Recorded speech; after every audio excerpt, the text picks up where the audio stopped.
Hello प्यारे friend. तो कैसे हैं आप लोग। उम्मीद करता हूँ सभी प्यारे स्टूडेंट अच्छे होंगे। सभी प्यारे स्टूडेंटों को जय जोहार। तो फाइनली प्यारे फ्रेंड इस वीडियो में अपन देखने वाले हैं यहाँ पे आपका त्रैमासिक आकलन 70-2024-25 कक्षा 7 और विषय यहाँ पे आपकी विज्ञान एवं प्रौद्योगिकी।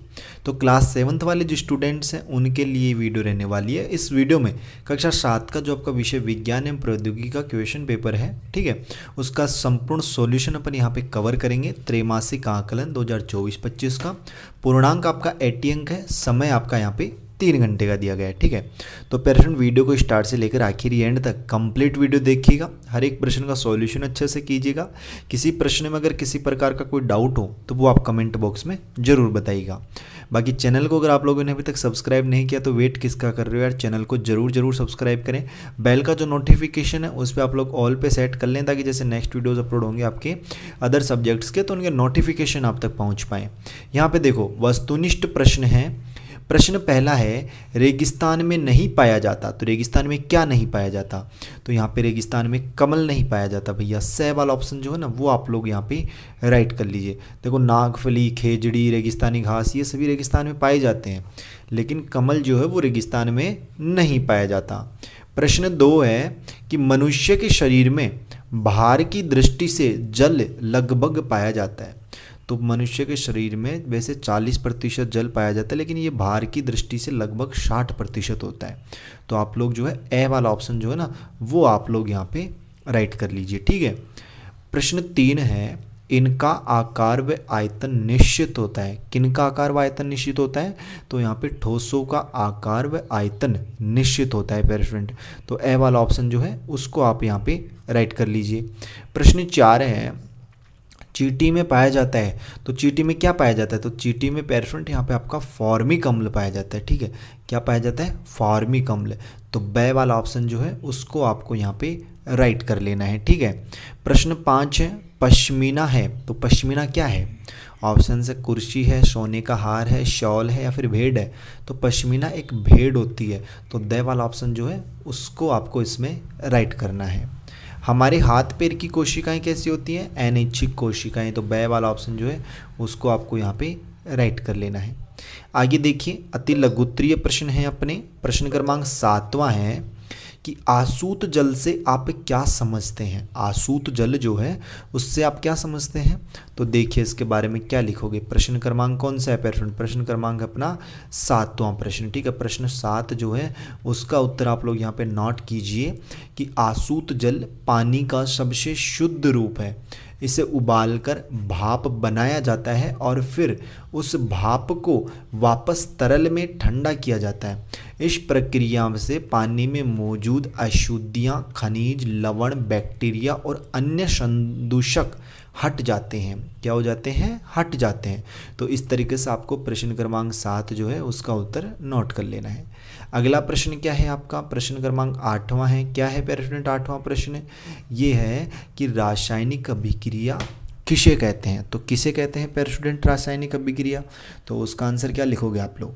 तो प्रश्न क्रमांक 8 जो है उसका आंसर यहाँ पे नोट कर लीजिए आप लोग। यहाँ पे इसका उत्तर लिखिए कि रासायनिक अभिक्रिया जब 2 या 2 से ज़्यादा पदार्थ मिलकर एक नया पदार्थ बनाते हैं तब होती है। इस प्रक्रिया में अभिकारकों के परमाणुओं के बीच बंध टूटते हैं और नए बनते हैं।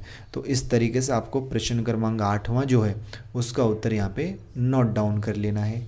अगला प्रश्न देखना आपका प्रश्न क्रमांक 9वां है। क्या है 9वां प्रश्न, तो 9वां प्रश्न ये बोल रहा है कि धूप में रखे, किस में रखे, धूप में रखे साइकिल के ट्यूब की फटने की संभावना रहती है। कारण सहित उत्तर लिखिए। यानी धूप में अगर साइकिल खड़ी हुई है अपनी तो उसके ट्यूब की जो है फटने की संभावना रहती है। तो उसका क्या कारण है पेरेंट, तो उसका देखो क्या कारण है। प्रश्न क्रमांक 9वां है अपना, उसका उत्तर आप लोग नोट कीजिए। यहाँ पे क्या करोगे कि धूप में रखी साइकिल की ट्यूब के फटने की संभावना रहती है क्योंकि धूप से ट्यूब में भरी वायु में प्रसार होता है और इससे ट्यूब पर दबाव बढ़ जाता है। इस बढ़े हुए दबाव की वजह से ट्यूब फट सकती है। तो इस तरीके से प्रश्न क्रमांक 9वां जो है उसका आंसर आप लोग यहाँ पे नोट डाउन कर लीजिए।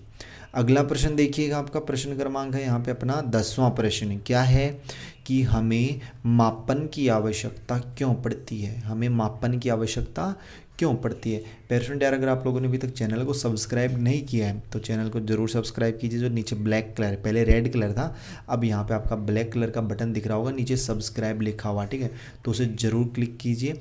बेल का जो नोटिफिकेशन है उस पर आप लोग ऑल पे सेट कर लें, ताकि जैसे नेक्स्ट वीडियोज़ अपलोड होंगे आपके अदर सब्जेक्ट्स के तो उनके नोटिफिकेशन आप तक पहुँच सकें, ठीक है। जल्दी से अपने जो है 200 के कंप्लीट करवाइए, क्योंकि आपको जो देखो आपको 6 माह एग्जाम वगैरह होंगे, आपके मासिक आकलन जो होते हैं उनके सॉल्यूशन भी आपको प्रोवाइड करवाए जाते हैं, ठीक है। आपके जितने भी जैसे प्रोजेक्ट कार्य हैं तो उनके सॉल्यूशन भी आपको प्रोवाइड करवाए जाएंगे, तो आप चैनल को जरूर सब्सक्राइब कीजिएगा। देखो प्रश्न 10वें के आंसर की अगर बात करते हैं अपन, तो यहाँ पे 10वां क्वेश्चन जो है उसका आंसर आपको कुछ इस तरीके से यहाँ पे लिखना है कि हमें मापन की आवश्यकता क्यों पड़ती है। तो 10वां प्रश्न जो है उसका उत्तर आप लोग नोट कर लीजिए यहाँ पे कि मापन की आवश्यकता कई वजहों से होती है, जैसे कि मापन से हमें किसी चीज़ का आकार, मात्रा या मान पता चलता है। मापन से हमें यह पता चलता है कि हम कितने बड़े या छोटे हैं, या कितना वजन है, या कितना समय लगेगा कुछ करने में, ठीक है। मापन से हमें भौतिक राशियों के बारे में सटीक जानकारी मिलती है। मापन से हमें यह पता चलता है कि विभिन्न राशियों में क्या संबंध है, अगला प्रश्न देखना आपका, अगला प्रश्न है प्रश्न क्रमांक 11वां कि इनसे मिलाकर एक खाद्य श्रृंखला बनाओ। किनसे मिलाकर, इनसे मिलाकर, किनसे, मेंढक, बड़ी मछली, सांप, काई, बगुला, छोटी मछली। तो देखो इसका आंसर किस तरीके से आप लोग करोगे, तो यहाँ पे लिख लीजिए कि मेंढक, बड़ी मछली, सांप, काई, बगुला और छोटी मछली से बनी खाद्य श्रृंखला कुछ इस प्रकार हो सकती है।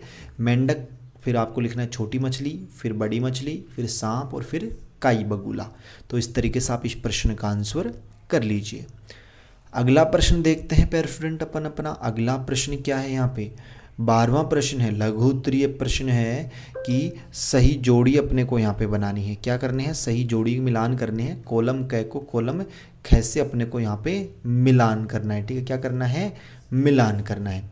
देखिए नमक क्या होता है, नमक होता है भैया आपका सोडियम क्लोराइड, तो इसमें आप लिखिए उत्तर में सोडियम, ठीक है। यहाँ पे लिखना प्यारे स्टूडेंट सोडियम क्लोराइड, इस तरीके से आपको इस प्रश्न का आंसर लिख लेना है। खाने का सोडा, तो खाने का सोडा क्या होता है, तो ये होता है आपका, ये हो जाएगा आपका यहाँ पे खाने का सोडा क्या होता है, सोडियम बाइकार्बोनेट, ठीक है, सोडियम बाइकार्बोनेट। तो दूसरे में आपको लिखना है सोडियम बाइकार्बोनेट, ठीक है, सोडियम बाइकार्बोनेट, इस तरीके से।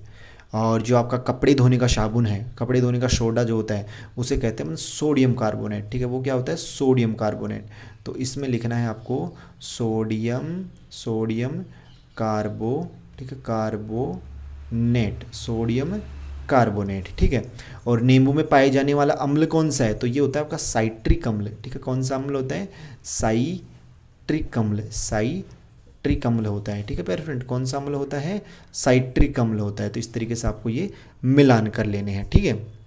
अगला प्रश्न देखना आपका, अगला कौन सा प्रश्न है, 13वां प्रश्न है, क्या है कि पौधों में पाए जाने वाले उत्तकों के प्रकारों के नाम लिखिए, ठीक है, कि पौधों में कौन से उत्तक पाए जाते हैं उनके अपने को नाम यहाँ पे लिखने हैं।